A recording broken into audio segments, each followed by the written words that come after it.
E aí como é que começou o plano, que foi o plano que eles sempre tentaram colocar em prática e que agora é em prática?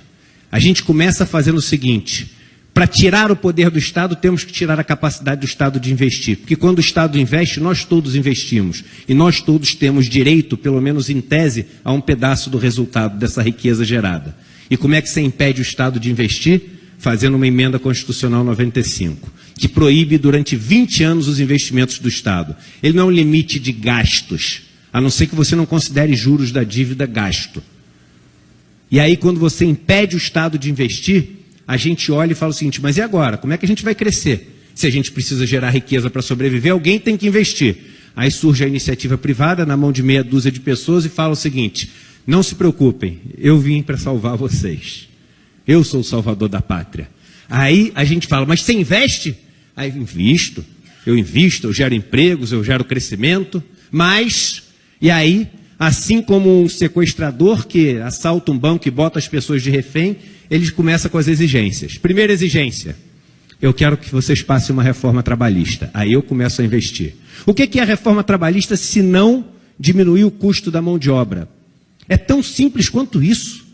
Você faz com que as pessoas possam trabalhar mais em condições diferentes, com menos poder de negociar o valor do seu trabalho, com menos poder de combater as ilegalidades que são feitas contra eles. O que acontece imediatamente com o preço da mão de obra? Cai. E para eles o preço da mão de obra é simplesmente mais uma das linhas da planilha de Excel, como tem aluguel, como tem o preço da luz, como tem o preço do algodão se ele faz uma camiseta. Não existe uma pessoa, um nome atrás daquele número. Há muito tempo nós deixamos de dar nomes aos bois. Eu, quando era pequeno, meu avô tinha uma fazenda e ele falava assim: nunca dê um nome ao boi, porque senão você não consegue matar. A gente parou de dar nome aos bois e hoje a gente mata, sem preocupação. Somos todos números de uma planilha de Excel, sujeitos a cortes, emendas e contas de chegada. E aí a gente passa a reforma trabalhista e fala: solta o refém, por favor. Ele fala: não, só solto quando você passar uma reforma da Previdência. E aí a gente passa a reforma da Previdência. E ele não vai investir, porque ele só vai fazer quando a gente passar a reforma tributária.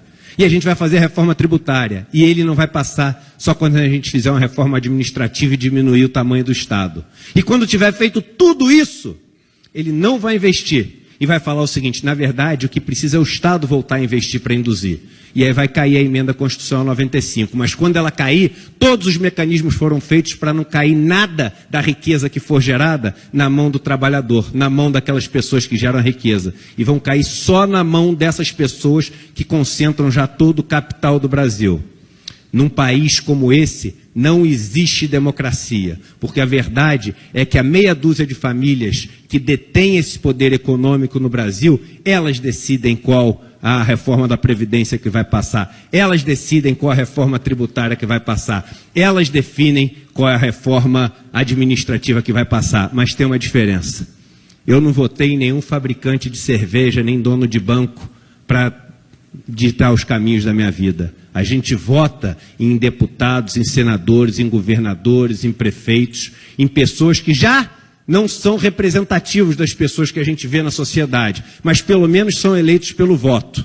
Agora, não são esses empresários que devem ditar os caminhos que a gente deve seguir. E enquanto a gente acumular essa riqueza, esse capital na mão dessas pessoas, a gente vai ter uma falsa impressão de que os rumos desse país vão estar sendo tomados pelas pessoas que foram votadas, mas vão estar sendo tomados por aquelas pessoas que detêm mais o dinheiro. A gente vive num país onde cada CPF não vale um voto, cada real vale um voto, quando a gente está falando sobre os caminhos que vão ser decididos para a gente seguir. E é isso que a gente tem que mudar para poder viver num país mais democrático.